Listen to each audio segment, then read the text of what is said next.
పూజించే చేతుల చేతులట ఆ మూర్తిని దర్శించే కనులే కన్నులట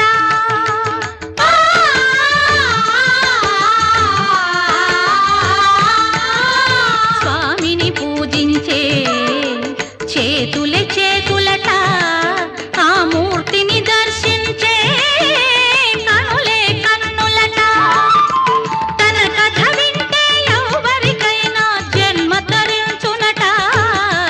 శ్రీ సత్యనారాయణుని సేవకురారమ్మ మనసారా స్వామిని కొలిచి